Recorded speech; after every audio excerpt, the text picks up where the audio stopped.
সূরা বাকারা। বিসমিল্লাহির রহমানির রহিম।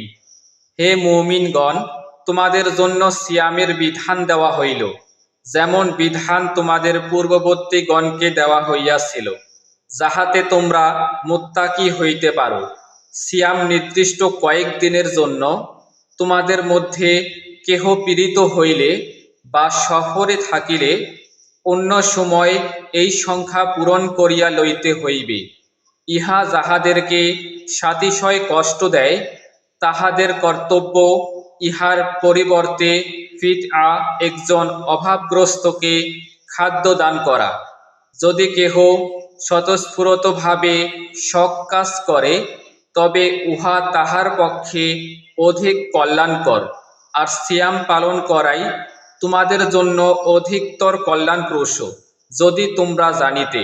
রামাজান মাস, ইহাতে মানুষের দিশারি এবং সৎ পথের স্পষ্ট নিদর্শন ও সত্যাসত্যের পার্থক্যকারী রূপে কুরআন অবতীর্ণ হইয়াছে। সুতরাং তোমাদের মধ্যে যাহারা এই মাস পাইবে, তাহারা যেন এই মাসে সিয়াম পালন করে, এবং কেহ পীড়িত থাকিলে কিংবা সফরে থাকিলে অন্য সময় এই সংখ্যা পূরণ করিবে। আল্লাহ তোমাদের জন্য যাহা সহজ তাহা চাহেন, এবং যাহা তোমাদের জন্য কষ্টকর তাহা চাহেন না, এই জন্য যে তোমরা সংখ্যা পূর্ণ করিবে এবং তোমাদেরকে সৎ পথে পরিচালিত করিবার কারণে তোমরা আল্লাহর মহিমা ঘোষণা করিবে, এবং যাহাতে তোমরা কৃতজ্ঞতা প্রকাশ করিতে পারো। আমার বান্দাগণ যখন আমার সম্বন্ধে তোমাকে প্রশ্ন করে, আমি তো নিকটেই। প্রার্থনাকারী যখন আমার নিকট প্রার্থনা করে, আমি তাহার প্রার্থনায় সাড়া দেই। সুতরাং তাহারাও আমার ডাকে সাড়া দিক এবং আমার প্রতি ঈমান আনুক, যাহাতে তাহারা ঠিক পথে চলিতে পারে। সিয়ামের রাত্রে তোমাদের জন্য স্ত্রী সম্ভোগ বৌদ্ধ করা হইয়াছে।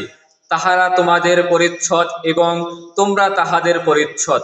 আল্লাহ জানেন যে তোমরা নিজেদের প্রতি অবিচার করিতেছিলে, অতঃপর তিনি তোমাদের প্রতি ক্ষমাশীল হইয়াছেন এবং তোমাদের অপরাধ ক্ষমা করিয়াছেন।